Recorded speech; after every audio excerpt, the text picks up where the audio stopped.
the Penguin debuted.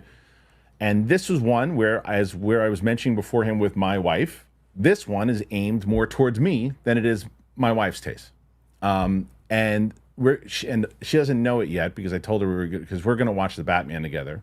We're going to do, because she watched like the first 20 minutes and bailed on it. So I'm going to make her do a reaction to the whole thing. We're going to sit for like 3 hours. So, but the Penguin, she's like, well, then I guess I'll just watch that with you. And I was like, well, I know I'm going to talk about it with the guys today. So I just filmed myself doing a reaction to it, and I did episode 1. I didn't tell her. She doesn't check the channel anyway, so she wouldn't even know. But the Penguin, now she's a star, bro. More reason not to watch what's going on. But the Penguin was something I was very much looking forward to, and this show delivered and then some. This show was awesome. This is just an amazing, and man, the way that they paint, Winston, you're always talking about Gotham and how it's such, one of the big characters.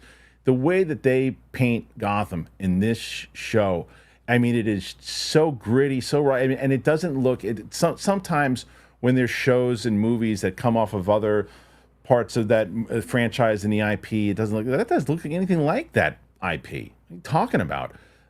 This looks like it was filmed right after the Batman concluded.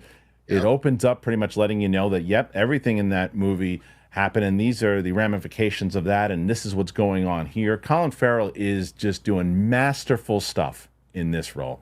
Masterful stuff with from the way that his accent to the little subtle things he's doing with his head as a penguin, his walk, the story itself, the manipulation of the mob stuff.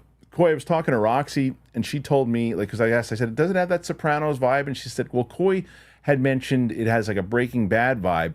And I said, and Roxy's like, I don't see that. I see it more so in the Sopranos. I am going to split the difference. I think it's Sopranos meets Breaking Bad. I think there's tons of Breaking Bad stuff in there, but I think that there's a certain element that happens at the end of the episode that is very much Sopranos, straight out of Sopranos, and you get an understanding of the psyche of Oz in this, and it's someone that he meets along the way and a reason why, and how they put that, the chess games going on. I'm in. Coy, let's start with you here. What do you think? I think this is my show of the year pretty comfortably. Yeah. I love The Bear. I love The Boys. I love a lot of TV, but I went into this thinking it was my most anticipated show of the last 2 years. Since Matt Reeves' The Batman ended and they announced a Penguin and an Arkham show, which I hope this does well enough the Arkham show comes back. Since those announcements, I've been one of my favorite actors of all time playing a very slept on villain that's been misinterpreted by a lot of pop culture in a universe that I absolutely adore, shaping a grounded level take on a character that I think doesn't get his due.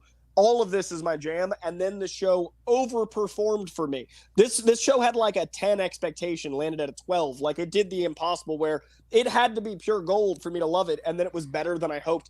It does such masterful chess pieces, as you mentioned, with using characters' weaknesses as leverage and then doubling down and making those weaknesses their strengths, but then manipulating you into seeing how someone else could leverage that. It is such a masterclass in psychology, in ways to use archetypal characters in more grounded ways, in building settings as important, in reinterpreting characters. Renzi Feliz plays Robin. It's genius. He literally is Robin to Penguin's leading Batman role in a long form show down to his origin. When they introduce him, that's one of the Robin's origins. It is such a cheeky way to go, hey, if you read comics, you're welcome. If you don't, look at the Sopranos show. I want to interject and let you know comfortably, the second episode is as good as the first, and the third, I think, is even better than the first two. I'm excited to hear that because I've heard really, really good things about they send they did send the whole season to everybody, and I was like, I just want to watch it week to week. Because I only watched a little ahead because I was going out of town, so I stopped at 3, and then I want to go week to week so I can enjoy the conversation. But I was a little worried after the pilot was that strong that I would be disappointed, and then I was so elated to find out those first 3. It is so inventive, and it stays so clever, and none of that the tension never dissipates. It is. That's why for me it's a little bit above X-Men 97. I loved X-Men 97. We raved about it, we talked about it week to week. But so far there isn't a single life death moment where we're totally, and I'm almost halfway through the show. So the fact that it stays that tense, I do feel like there were occasionally weak moments in X-Men that I haven't found in Penguin yet. Yeah, it's